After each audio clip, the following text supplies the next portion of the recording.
Hello there, boys and girls, and welcome to a brand new episode of the Front Office Playbook. I am your host, Colin Henderson. Joining me today is Eli Danson and Adam Datema. If this is your first time with us, allow me to welcome you to the podcast. We here at Front Office Playbook are here to talk through every major move around the NFL with a highlight on the most position in sports, at least in our mind, the general manager.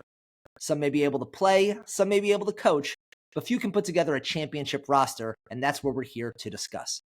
So be sure to hang out with us on all of our social channels as we follow the NFL GM schedule from offseason to draft and from OTAs to kickoff. Eli, Adam, we are about a week and a half past the start of free agency. A lot of action has churned. Millions of dollars have been signed. Players have taken off one pair of laundry and put on another. Let's kind of get into some of our initial reactions and initial thoughts about the free agency market so far. And that includes obviously trades, because this is the entire offseason plan for us.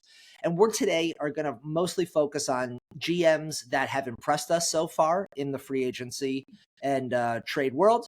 GMs that have so far been pretty lackluster in our opinions, and those who have really gotten into the churn of the roster turnover, but we're not entirely sure if that is a good churn, there's a good outcome coming from it, or if this is just a lot of action with no positive outcome. So Adam, let's start off with you here. Kind of talk us through your general views of the first week and a half so of free agency and how the GM sphere is handling it so far. Well, I think it was nice to see a lot of teams really go for it. I know the Cowboys said they were going to be selectively all in this year. Was that last year? I don't know. They said something this year again too. They didn't end up doing a whole lot. They re-signed some of their guys, signed a couple new guys, but it overall was a very active free agency, and you can really see it. Teams seem to be building themselves, like the Eagles. We're getting corners with bigger contracts than maybe we would have expected. You got the Cardinals who are going, just completely rebuilding their defensive line, re-signing Baron Browning, but also bringing in Dalvin Tomlinson and Josh Sweat. We'll get into that a little later. But, it was really nice to see teams actually go for it this year. Well, I certainly would imagine that the salary cap jumping as much as it did, we're talking in general a 9.3% increase from last year. I mean, just looking back, the salary cap in 2020 was 198 million, now 279.2 million. Think about that. When COVID hit, which doesn't feel like that long ago, the salary cap was almost $100 million less than it is now. Yeah. And it's amazing to think that in 5 years, it's improved that much. Again, a 9.3 increase from last year, just shy of 280 million, gives a lot of teams a little bit more flexibility in terms of taking that spend. I mean, we have seen obviously some monster contracts be handed out this year. But when talking about percentage of the cap, teams are still trying to focus on how much money they're allocating towards certain positions. But I find it very interesting as we continue to move forward, how teams kind of build in an expanding salary cap over future years. Eli, kind of talk us through a little bit of what your thoughts of the first week and a half or so of free agency has been, especially with that expanded salary cap. We all knew that this class of free agents was not the greatest. We knew that there wasn't a long list of strong impact players that were going to change a franchise like Saquon did last year for the Eagles. What I thought overall the general managers across the NFL did a great job this offseason of was understanding the value of the players that were on the market and spending accordingly. If you think of all the contracts that were given out this offseason, were there any where you look back and said, they gave that guy how much money? We think of like what Christian Kirk got from the Jaguars when he signed with them and said, Christian Kirk got $84 million. That doesn't make any sense. There were no glaring moves this offseason that just would sink a franchise in future years. The Seattle with the Darnold contract, making that an easy out after 1 year. Right, the Texans signing Stingley to a big deal. We'll get into some of these moves. Right, all of these seem reasonable. And I thought in particular, across the NFL, the general managers set themselves up for the draft where they could take good players early and were not pigeonholed, minus a few franchises who didn't have the option in free agency because there just wasn't talent at those positions of need. But they set themselves up for the draft to be able to just take good players. And in that regard, I actually thought general managers did a nice job this offseason in general. Well, Eli, if you think the general managers did such a good job, why don't you start us off here and talk about a GM, highlight a GM and a team in particular that you felt particularly crushed the offseason so far, and what moves in particular that you liked so much from that they did. Yeah. The first franchise that comes to mind is the LA Rams. I thought Les Snead did an awesome job this offseason of evaluating where his roster was talent wise and making corresponding moves to elevate the level of his franchise. So, first and the biggest win is keeping future Hall of Fame quarterback on the roster who was unhappy, who was actively shopping himself on the open market.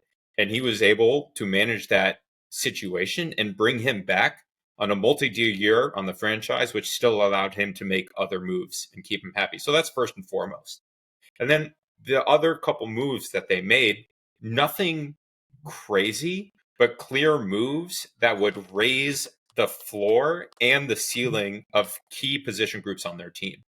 So signing Puna Ford to that team and adding, love that move, adding just a proven professional in the middle of that defense to shore up the running game, especially knowing that you're going to be needing to stop Jaden Daniels and Saquon Barkley later on in the playoffs. I thought that was an awesome move, especially with the young talent they have on the defensive line, just keeping some of those guys fresh.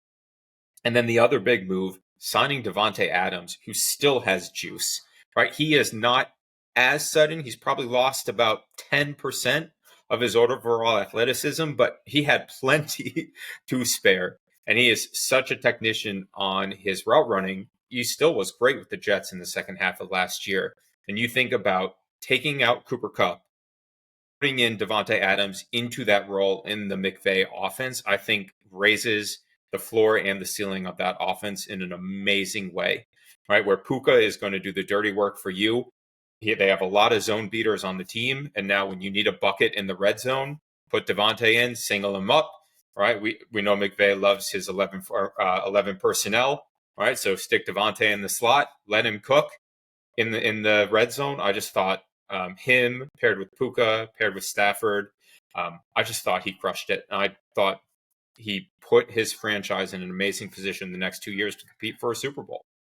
And that's the goal, right? He elevated that team. That's a Super Bowl team. He did it.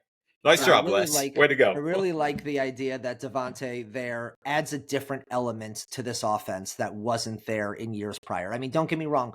Cooper Kupp is an excellent wide receiver, but it almost felt at certain times that he and Puka Nacua were almost the same wide receiver, just they had the same general skill sets. I think I completely agree with you, adding Davante Adams to that team and giving a little bit of height, giving a little bit of just kind of go see ball, catch ball, especially in the red zone. I thought it was great. To your point again, Puna Ford, adding a defensive veteran onto this very young and very impressive defense that is now starting to build in LA.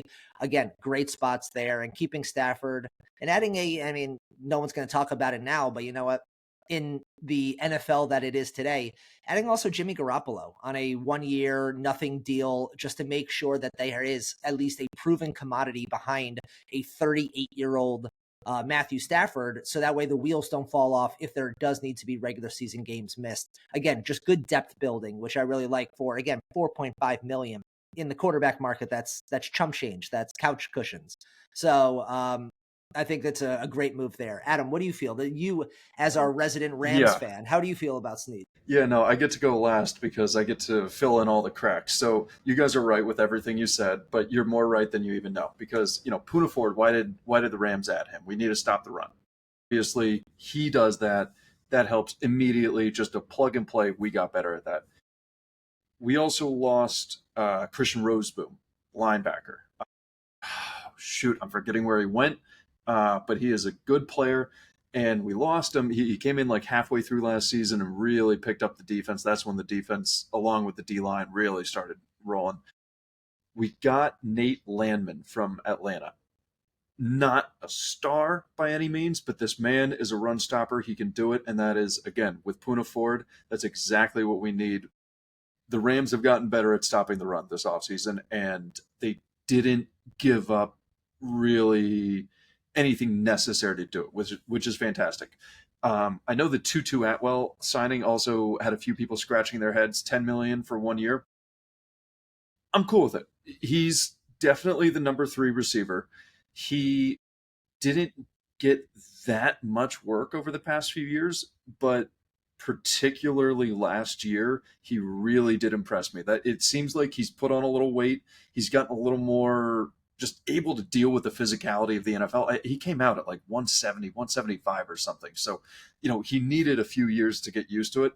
But last year I saw multiple examples of him making tough catches, getting hit right after it. So I am cool with him as our number 3, especially because, maybe he's not like the slot receiver who's a real jitterbug, but like, oh my God, can he take the top off? Like, this guy can fly. Totally agree that the Rams are winners. One thing to mention also, they re-signed Alaric Jackson and they traded Jonah Jackson to the Bears. So the O-line is going to look a little different. I mean, it will. Bo Limmer kind of started. He did start starting over Jonah Jackson eventually, but he is also the one who just got blasted by Jalen Carter on like those last 2 plays that lost them the game. So we'll see, but they clearly have trust in him. Not to get too much on the Bears, but Les Snead was on, I believe, the McAfee show the other day, and he had a lot of really good things to say about Jonah Jackson. So Bears are getting a good one. All right, Adam, why don't you keep us going on this? Why don't you give us one of your favorite performances so far from a GM out there? What team is really crushing it out there? Well, again, so I don't know if I would necessarily say they had the best. It's definitely a top 5 free agency, probably a top 3 in my mind, maybe the best free agency. But I really like what the Panthers did. And it's also reminding me now, oh, yeah, that's where Christian Roseboom went. So they got a good run stuffing linebacker. They also signed a D tackle from the Rams, Bobby Brown, who was a little miffed about his playing time, and he's a good player. So, if you're a good player and you're not playing, it's understandable. He will get time. So now they also signed Tershawn Wharton. Let's not forget who they already had, Derek Brown. So their defensive tackles, they're big D linemen right now. Derek Brown, Bobby Brown, Tershawn Wharton. I'll take that any day. It's not going to be the best 3-man front in the league, but oh my God, yes, I will take that. And they re-signed Austin Corbett. They signed Rico Dowdle. So they're going to keep that run game going. Chuba Hubbard in front of him. They got that middle of the defense going. And then on the other side, they signed, I thought it was a little bit of an overpay, but, if you just needed a guy, it's fine. Trayvon Moehrig, the safety from Las Vegas. So they signed him. They re-signed J.C. Horn. Mike Jackson. I almost said Mike Hughes, but no, Mike Jackson. He is a under the radar corner who is definitely solid and can play. So, they got at least 3, maybe 4 good defensive backs. They got at least 3, maybe 4 good defensive linemen.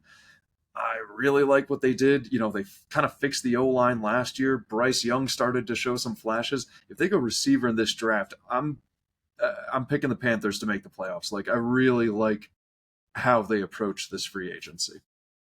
Eli, talk me through Panthers playoff team with a wide receiver in the draft, because that's a bold statement for a team that just 2 years ago was drafted number 1 overall. Yeah, I hadn't really thought of them as a playoff team. Well, when you think of their division, you think of who they're competing against and the talent that brought in. If Bryce takes another step, they had a couple players. I certainly could see them fighting for a playoff playoff spot when you really think about it. One thing about the moves I thought was really savvy by the GM was there's nothing in this group of moves that jeopardizes their future. There's no glaring contract that's going to be impossible to get out of as this team grows and builds around Bryce Young. And these are solid players. This was by far a historically poor run defense. This was a run defense that the amount of first downs that they gave up on the ground this year, the gap between them and the 31st ranked team was the same as the gap between the 31st and 7th ranked team in first downs given up. I mean, just atrocious. So adding bodies to where this defense isn't historically bad, I think that's an amazing move. You're giving your team the opportunity to win, and Bryce may not take a step, and they may be bad this coming year, and it puts them in a position to still add high-end talent, right? So I think as a general manager, they made themselves competitive, right? They're not jeopardizing their future. They have their picks.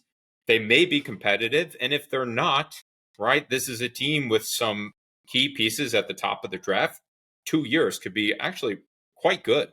Of course, depending on their 5'10", 180-pound quarterback. So there's a lot riding on that. He's bigger than 180. Get out of here. Okay, 185. I do want to add. I do want to add to what you said. We'll be generous and round up to 200 just to make you happy. Yeah, I can settle on 200, but I will add to what you said. Their historically bad run defense. Derek Brown played one game last year, so that definitely hurt them. Good point. And then at the end of the year, they were playing well as a team anyway. You know, I really am encouraged. And again, with the run defense, I mentioned the 2 defensive line D tackles they signed. The linebacker, Christian Roseboom, Trevin Morig, another guy. He's going to be in the center of the field. Like, these are all guys where, you know, different positions addressing the same need. So I really like what the Panthers did. Let's get sticking with the Panthers here. I mean, again, like Eli said, a team that clearly is looking at, hey, we have a rookie quarterback. We have what we think is clearly a team that doesn't want to be patient anymore. They're tired of losing. They want to start putting their money elsewhere. They're going to build. They clearly, in this free agency, in this offseason, are building blocks that no matter what, okay, fine, even if Bryce Young were to flame out and not become the number 1 overall pick like he was obviously drafted to be, there is still enough around there that a veteran quarterback could be brought onto this team and then still be able to have a very high floor. So I completely agree with you on that front. I really appreciate the moves from Carolina here. And again, I think we see this too often from teams that are bad, and that is a lack of movement because, oh, well, what's the point of putting our chips into the center of the table because we're not going anywhere? Kudos to Carolina for actually saying, hey, I understand that we haven't been a particularly great team. We were one of the worst teams in the last 2 years, but like we think there's enough talent here to build around and actually invest in rather than walk away from it and just say, well, we'll be drafting high next year. We'll see if Bryce Young is good, and then we'll put our chips into the center of the table. Yeah, I think they believe in him. Yeah.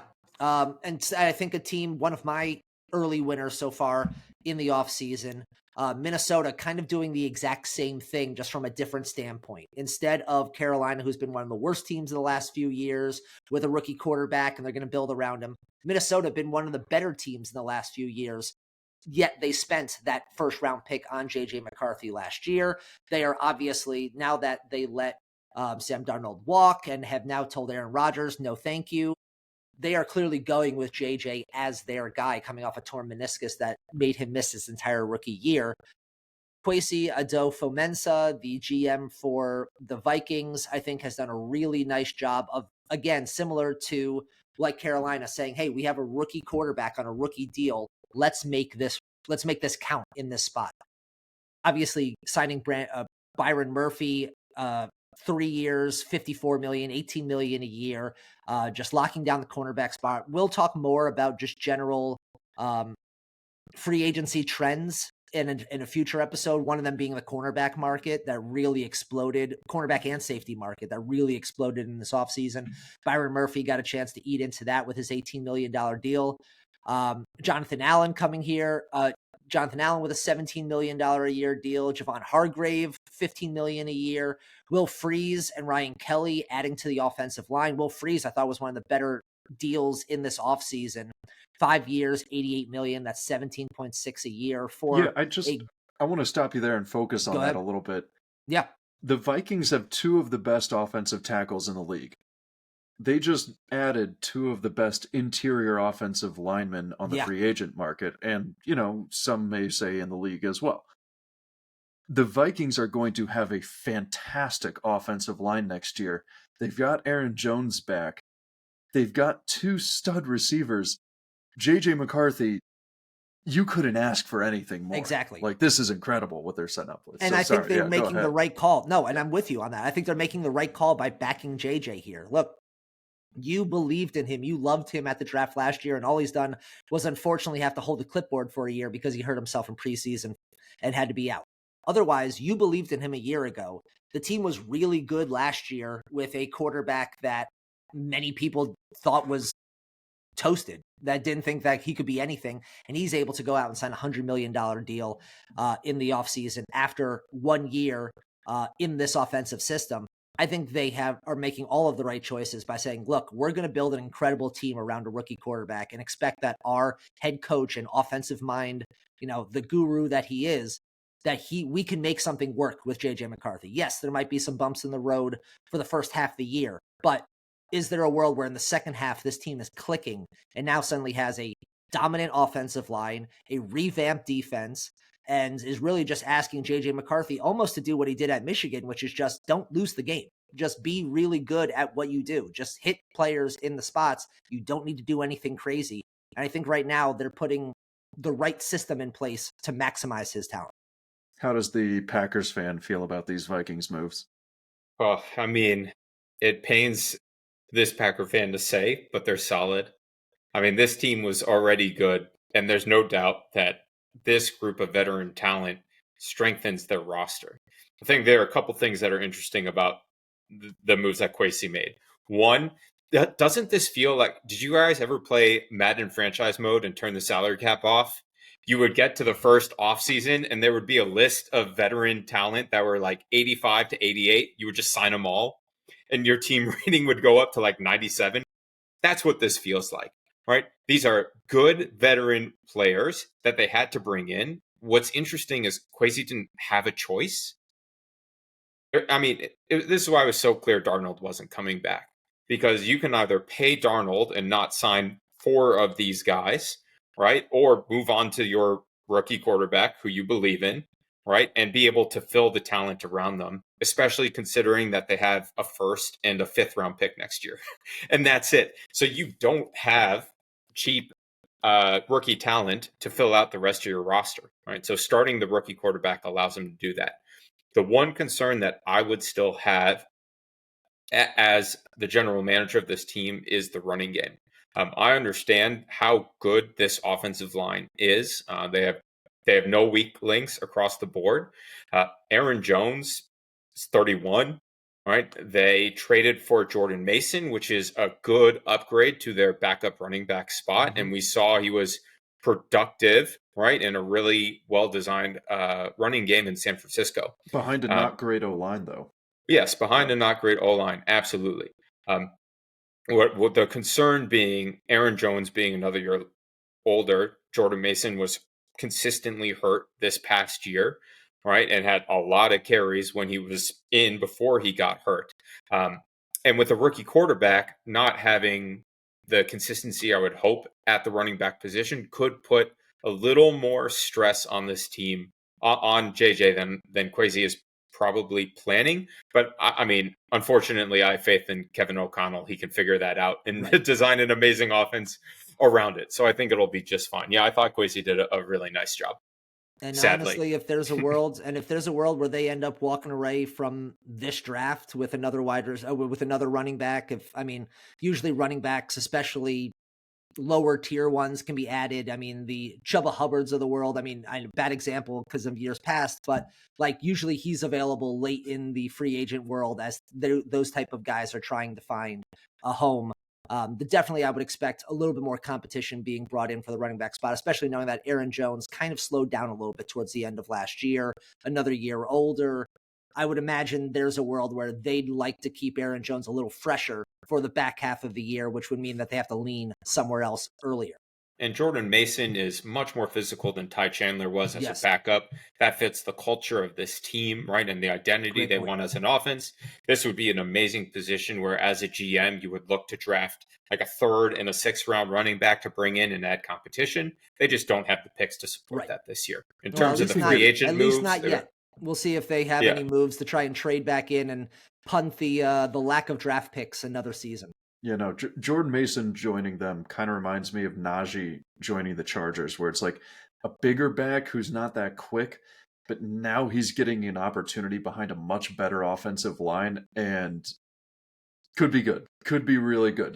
Those holes are a little bigger and he can get some momentum going. I think Jordan Mason could be a real good backup. Also and if he saying, could stay, and if he could stay healthy, even better. Yeah. Eli, why don't we flip side this thing? Why don't you talk us through a GM that you're so far less than impressed by throughout the first 2 weeks of free agency? Eli? Yeah. I was looking up his name. Nick Caserio for the Texans. What are you doing? What's the plan? All right. And I think that's where the confusion comes in. With so many of the general managers, there was a clear plan for evaluating where your franchise is, moves to elevate or sustain your position to get high draft picks. Houston, it's really unclear what's going on. I think that's why it was so confusing. You traded or let go of 3 offensive linemen who really struggled on your team last year. You traded away Larry Tunsil, Nate Herbig, right? You let Nate Herbig go, and you brought in Laken Tomlinson and Cam Robinson, and you traded for Ingram, who, based off PFF, had the first, third, and sixth most pressures allowed by any offensive lineman in the league. Your coach promoted the assistant offensive line coach to the head spot as your offensive line coach of a terrible unit. And then, this was a team that, extending Dino Hunter, I thought was a great move. You're rewarding players who are doing amazing things for you. That creates great incentive for players in the building. But your number one priority should be protecting CJ Stroud. The devolvement of his confidence and his calmness in the pocket was very, not Derek Carr, the other one. David, thank you. Very David Carr-esque this last year for the Texans, which is incredibly scary, right? Seeing just how much his confidence dropped. So just for that reason alone, Casario's moves were incredibly confusing. And there was some talent, right, on this offensive line market. Like Dan Moore signed for an amazing amount for the Titans, probably an overpay, but that's what a starting left tackle costs on the market. So it was a guy like that, or Fries, or Tevin Jenkins, right, who just signed with the Browns. There were players you could have brought in at value, and you chose not to do it, and you actually chose to replace your bad players with worse players. So that is baffling. I also think in the same sense, we just came off of a conversation about Carolina and Minnesota, 2 teams with rookie quarterbacks who are putting their chips into the center of the table and saying, hey, while we have this very cheap quarterback, let's do something with it. I gotta say the moves so far from Houston have been very 1 year. Like there hasn't been a lot of future building. I mean, outside of handing the bag to Derek Stingley Jr., I think the most money ever to a cornerback, $30 million a year. Outside of that, there hasn't been any moves that have genuinely shook up this team. Like this team is at best exactly where they were last year. And honestly, I think they've taken a step back, and you'd expect that would be the opposite of what you'd want to do as a GM when you have a cheap quarterback, one who has shown that he can be great when he has a pocket and he has talent around him to do something with. I mean, it was a wild step back for the team last year. And so far, I'm completely with you. I don't see anything from this offseason that makes me think that the 2025 version of the 2025 version of this team is going to be better than the 2024 or anything close to the 2023 version. I don't really have anything new to add. It's not the best color man in the business for nothing, folks. It doesn't. I like the Stingley signing, and they re-signed a few guys. Again, it was just uninspiring. I don't know. Maybe they're planning on having a really good draft. Uninspiring is a great word. Yeah. All right. Well, Damon, why don't you give us one of your GMs that you're so far equally as unimpressed as we are about Houston? Well, there's a few GMs who I wanted more from, Okay. Like Miami, they re-signed a bunch of their O linemen from a bad O line, which was interesting. Las Vegas, they kind of just spun their wheels a little bit. Jacksonville seemed to do the same. Gladstone, I even appreciated the guys he let go. Probably some fan favorites in Christian Kirk and Evan Ingram. That can't be easy. Maybe a little easier when it's your first year, but I thought those were good moves, but then he didn't do much with it. So I don't know if players didn't want to go to Jacksonville, but regardless, there's plenty of GMs who I didn't think did great for whatever reason, but the one who I think just messed it up was, and he's not even officially a GM, Duke Tobin of the Cincinnati Bengals. I know. Yeah, let's get into it. Let's get into it. It's amazing. Joe Burrow is going to throw for 5,000 yards each of the next 8 years, and they'll probably make the playoffs for 2 of those years. I almost feel like they got bullied into signing T. Higgins to that deal. I saw a number. 100%. They're paying Jamar and T. Higgins $100 million more than Philly is paying AJ Brown and Devontae Smith. And yeah, they're better than AJ Brown and Devontae Smith. They're a little bit better, but has Devontae Smith gotten his contract yet, or is he still on his rookie I think deal? so. I think he got a 3-year 60 or something. Okay. Yeah, so it was like a year or two ago. But yeah, no, it again, I feel like they got bullied. They even gave a decent contract to Mike G, who Burrow was talking about in that press conference. Like they did what Burrow said. And Burrow is going to be very happy for the offseason. Sure. And then the games are going to start, and he's going to be on the sideline thinking, I just put up 35. Why'd we lose by 2 scores? And I don't... Which was his entire year this past year, by the way. I mean, just putting up 35 and watching the other team on the other side put up 38. Yeah, and so like if we look at what they did on the defensive side, they re-signed Joseph Osai. Okay. BJ Hill's a decent D-tackle. TJ Slayton, they signed him. He's decent. I think they still have Logan Wilson. Oren Burks played all right for the Eagles when he was taking over for, I think, Nakobe Dean was injured. They clearly knew what the issues were, like on defense. Like they're like, okay, we got to fix the middle of this defense. Not like they have great pass defense or anything, but what did he get? 29 million a year almost. I feel like you could sign 2 Higgins? starting Higgins. You can sign 2 starting defensive players for $29 million a year. It just, I know I'm not making a new point by saying the defense is going to suffer, but like, I just want to say the defense is screwed unless they got a D coordinator in there like Lou Anarumo a few years ago, where the talent was decent. So if they can get to decent talent through the draft, but I don't know. I think they caved and blew it. Oh, I think they certainly caved. And look, I think there is plenty of reasons to try and keep your star quarterback happy as much as humanly possible. So like, I don't think that needs to be let him have everybody. Like he gets to have all of his friends stay on the team, especially in a world where, look, yes, he wants to throw to those 2 guys, and he now will for the next 4 to 5 years, and it's going to be great for him. But every quarterback in the NFL wants to throw to those 2 guys. Of course, and this was my point. But like now we get into the level of what is better for the team. Like what is absolutely better for the team. Last year, they put up crazy high offensive numbers and couldn't make the playoffs.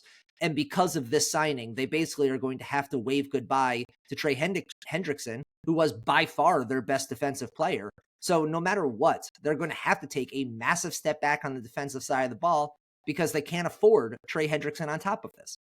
So if you were to sign Trey Hendrickson, almost 55% of your cap would go to 4 players. That just can't possibly happen. Right now, over $100 million of that cap is going to 3 players. So I just don't see a world from a roster building standpoint. I understand that if this is a fantasy team, heck yeah, go for it.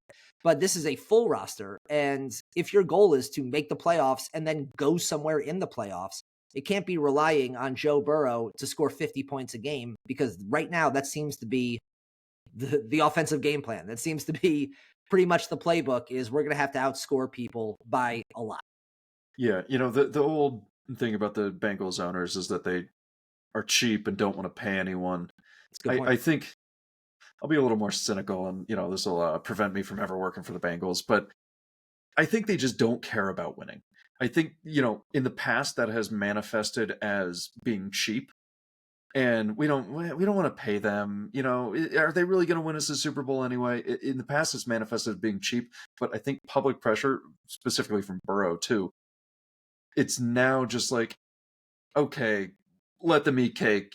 Make the people happy. We don't care what happens. All right. Well, just get people in the stands, get people buying tickets and concessions, and we'll make it up. Like, yeah, they still don't care about winning. They just want to run the business. I think for me, it's more about with some of those teams, and again, Cincinnati is one of them, where they just don't want to be bad. They don't want to bottom out. They don't want to be bad. They don't want to be an embarrassment. They don't want ESPN Sports Center and NFL Fox Fridays to start with Bengals and some guy with a bag over his head. Like, that's what has kind of been part of the Bengals modus operandi for the last 2 decades, has been not particularly great football. I mean, yes, Joe Burrow is there and Joe Burrow is the hope, but otherwise it's been kind of mediocre football for a very long time at best. So I think this signing for me almost felt like hey, we want to please people with like, you get to keep all of your toys, but we'll see if that actually means wins, losses, which at the end of the day is what this team and all teams are going to be judged on. I just think this is almost GMing and roster building scared rather than it is trying to actually look for that next step. Okay, how do we figure out the way? What we've done so far clearly is not working. What is the right way to then rejigger this conversation so that way we can try and get over the next hump? And I'm not sure any of these moves particularly get you over the next hump. They just keep you exactly where they were. And you hope that the draft works out. Sure.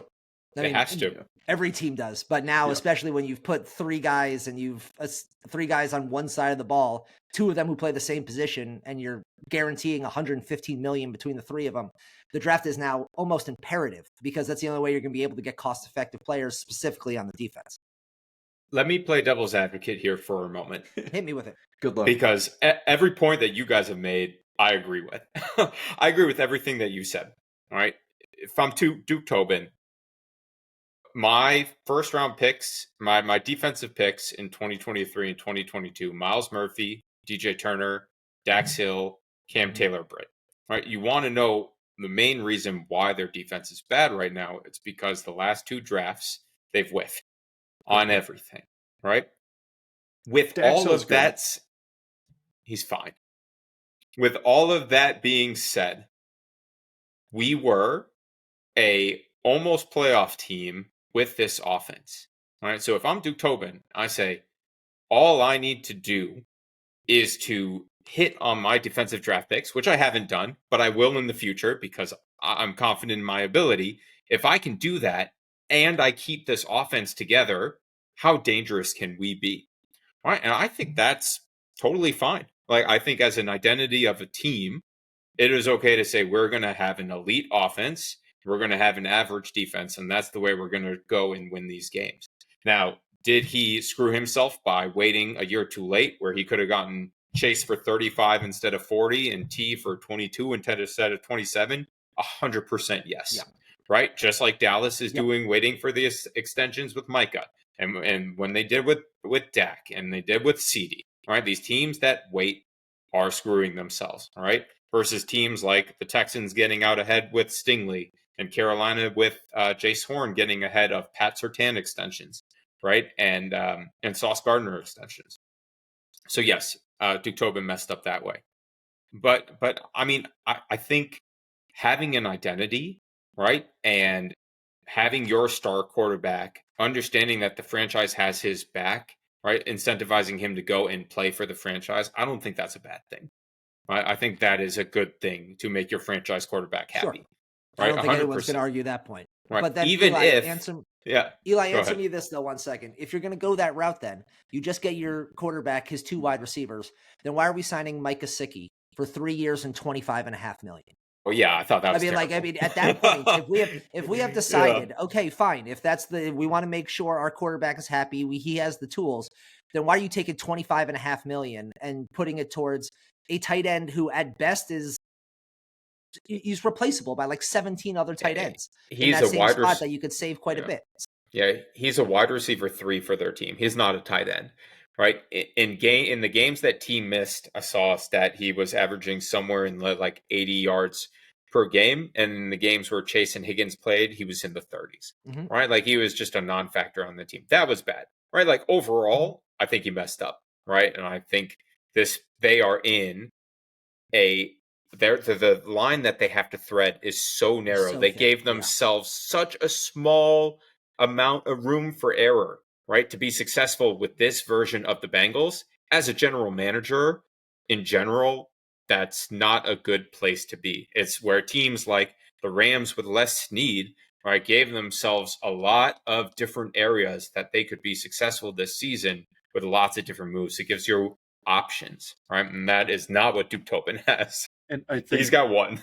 I think one main thing that played into it, because I understand like if you want to make your identity offensive firepower, but you have to have some identity on the defensive side. It can't just be we're an average defense.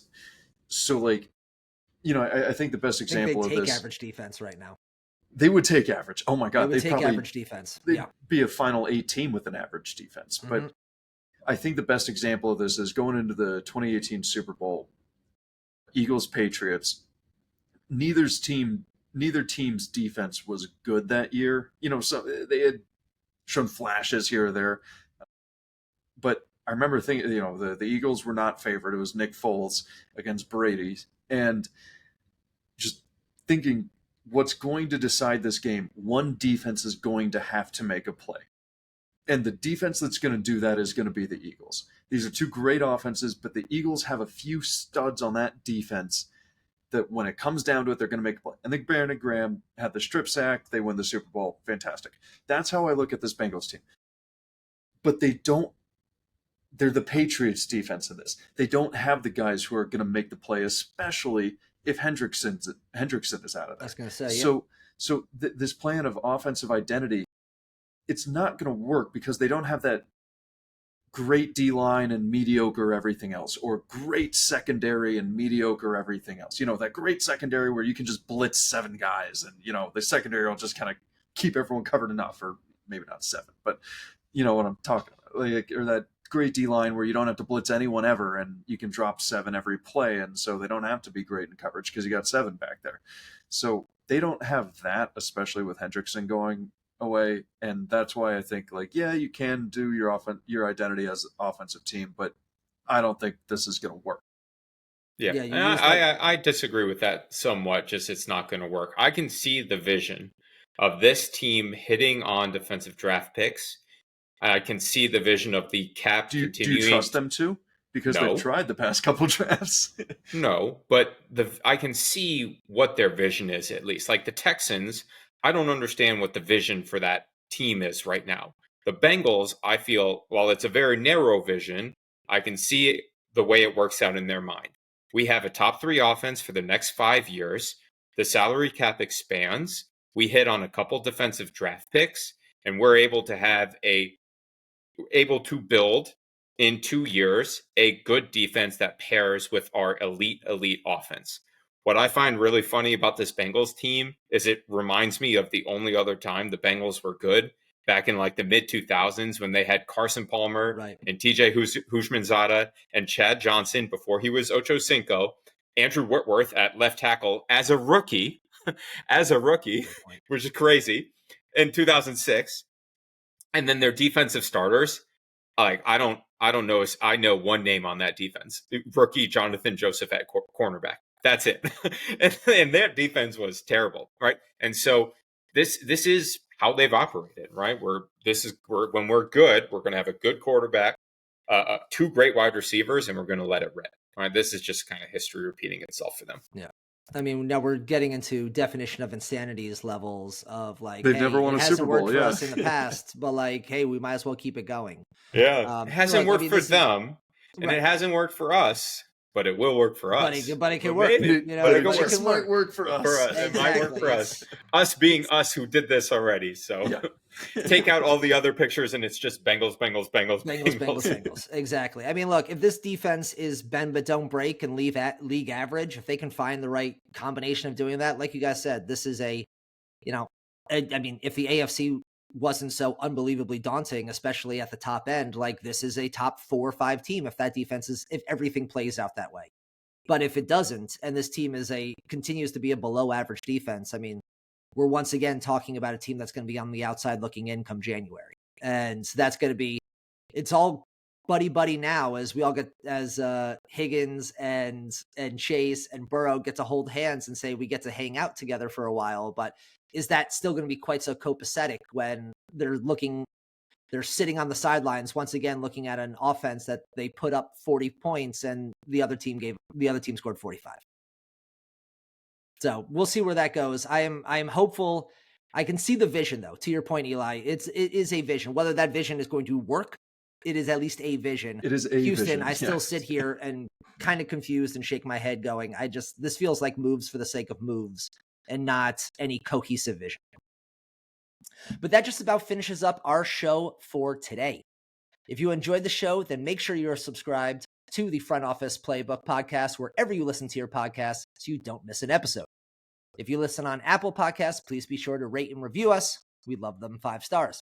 And while you're at it, be sure to follow Front Office Playbook on X, YouTube, TikTok, and Twitch to be informed of all of our live shows, scouting videos, and more so you can stay up to date on everything happening around the NFL and its impact on your team. Be sure to check back in next week for a brand new offseason preview, and we'll be sure to reach out to us on X to tell us what teams and what topics you'd like us to discuss. So until our next episode, for Adam, Eli, and myself, stay safe out there, and as always, thanks for listening.